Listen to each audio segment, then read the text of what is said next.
घोड्यावरती बसून वस्तू घेण्याची पद्धत छत्रपती शिवाजी महाराजांनी आपल्या मावळ्यांमध्ये निर्माण केली. ही समानता त्याच रायगडावरती आम्हाला हा जो रायगड आहे ना, या रायगडावर राजधानी बनवायची आहे. हा रायगड आम्हाला, हा जो रायगडाचा जो डोंगर आहे ना, रायगडचा जो डोंगर आहे, या डोंगराची आम्हाला राजधानी बनवायची आहे. आणि तो हिरो इंदलकर मागचा पुढचा विचार न करता राजांना मानाचा मुद्रा केला आणि झाले राजा बांधतो असा बांधतो ना की प्रत्यक्षात आकाशातला स्वर्ग धरतीवरती अवतरला की काय अशी अनुभूती तुम्हाला यावी असा रायगड मी बनवतो. आणि हिरोजी इंदुलकर कामाला लागले, म्हणता कामाला लागले. 1 महिना झाला, 2 महिना झाला, अतिशय सुंदर सामान्य रायगडाचं काम झालं. मोठमोठ्या शिळा गोळा केला. आपल्या शिळा आणायच्याकडून रायगडावरती जात असताना आज आमची दमछाक होत असते. त्यासाठी शासनाने आमचा विचार केला आणि रोपवे तयार केले.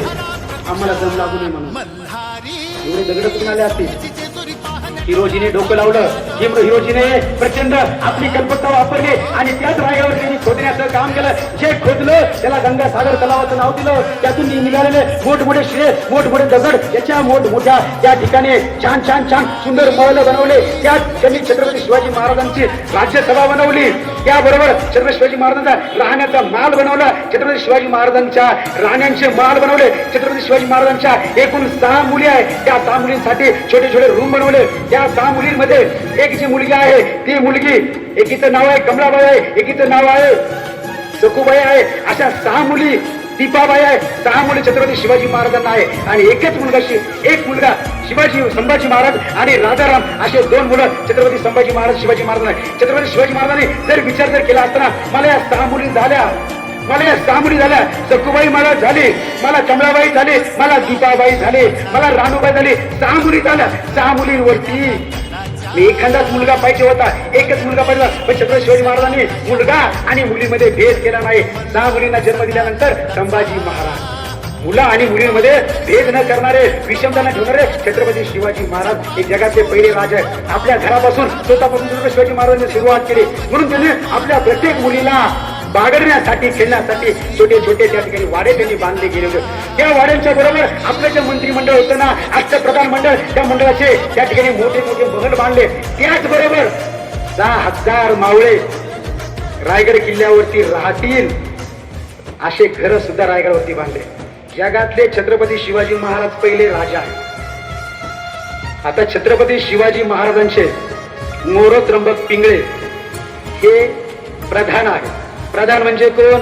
जे संपूर्ण स्वराज्याचा कारभार चालवतात. सगळे अधिकार त्यांच्या हातामध्ये आहेत. अण्णाजी दत्तो हे सचिव आहे. सचिव म्हणजे काय? सर्व GR ते काढतात, कायदेशीर कागद ते लिहितात. यांच्या हातात सगळा कारभार आहे. आता मग छत्रपती शिवाजी महाराज आणि आऊसाहेबांचं काम काय? आऊसाहेबांनी छत्रपती शिवाजी महाराजांना विचारल्याशिवाय अष्टप्रधान मंडळ कुठल्याही प्रकारचा निर्णय घेत नसायचे. पण ज्या ठिकाणी छत्रपती शिवाजी महाराज राहतात ना, त्या ठिकाणी अष्टप्रधान मंडळाचे महल तिथेच आहे. त्याच ठिकाणी असणाऱ्या सेनापतींचा महल तिथे आहे. त्याच ठिकाणी मावळ्यांचे महल तिथेच आहे. जगातला पहिले राजा आहे, पहिले छत्रपती आहे की मावळ्यांच्या बरोबरीने वसाहतीमध्ये राहणारे राजे. छत्रपती शिवाजी महाराजांना कुठली बुलेट सिक्युरिटी नाही त्या काळात. कुठल्याच प्रकारचं संरक्षण छत्रपती शिवाजी महाराजांना नाहीये. आणि म्हणून छत्रपती शिवाजी महाराजांनी त्या हिरोजी इंदलकर सांगितलं आणि हिरोजीने तो किल्ला अतिशय सुंदर बांधला. राज्यसभा इतकी सुंदर बनवली. त्या ठिकाणी असणाऱ्या तटबंद्या या आसमंताला गवसणी घालतील अशा तटबंद्या बांधल्या. बुरुज या आकाशाला भिडतील असे उंच 17 बुरुज बांधले. ती बाजारपेठ तयार केली. गंगासागर नावाचा तलाव तयार केला.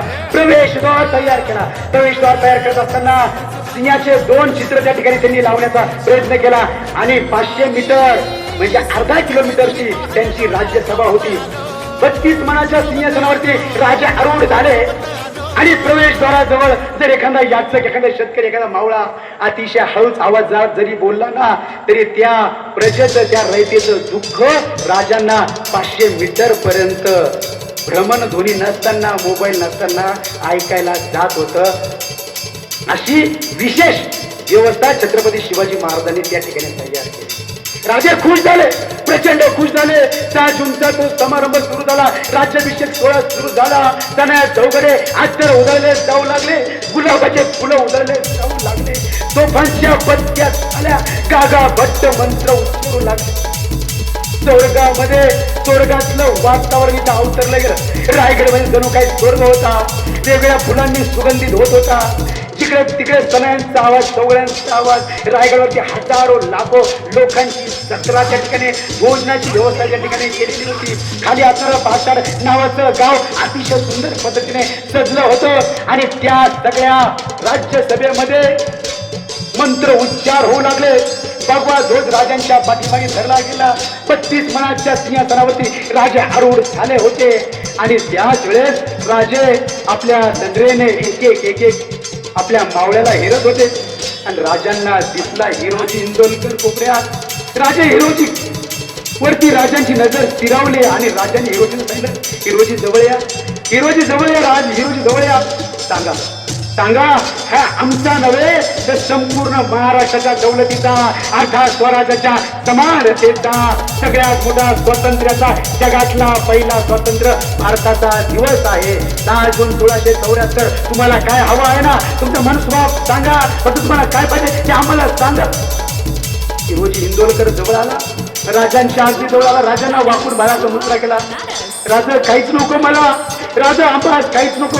राजा म्हणाले, नाही हिरोजी, आता तुम्हाला काहीतरी घ्यावं लागेल. आम्ही ऐकलं, आमच्या कानावर सगळ्या वार्ता आल्या. रायगड बांधत असताना पैशाची कमी पडली, तुम्ही घरची जमीन विकली. हिरोजी आम्हाला कळालं, हिरोजी रायगड बांधत असताना पैशाची टंचाई निर्माण झाली.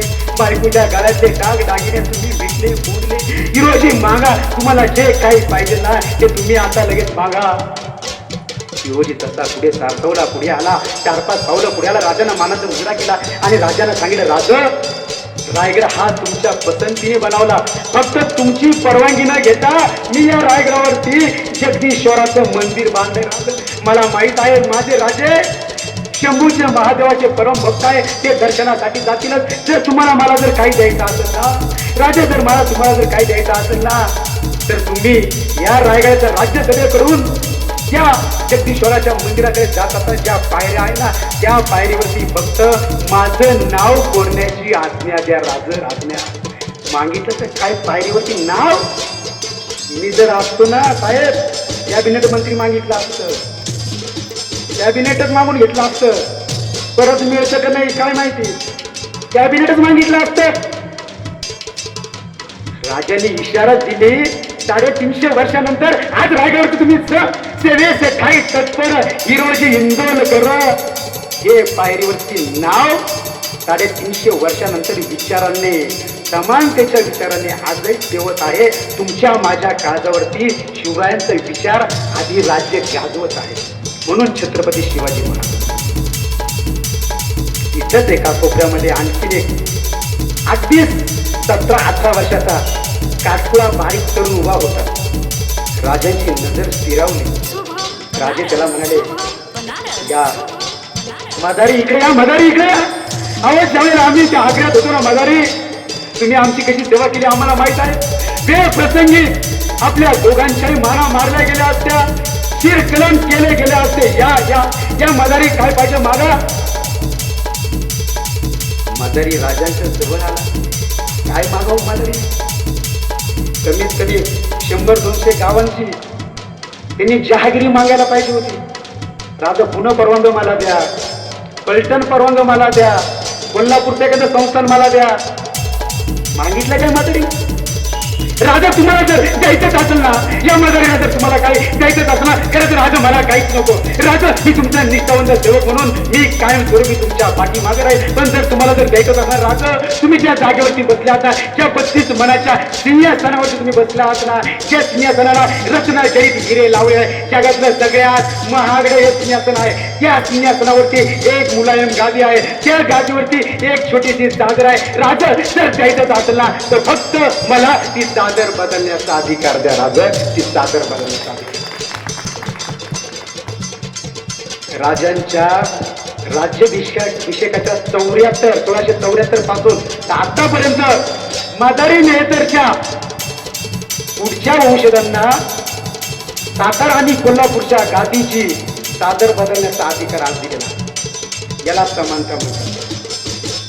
ही समानता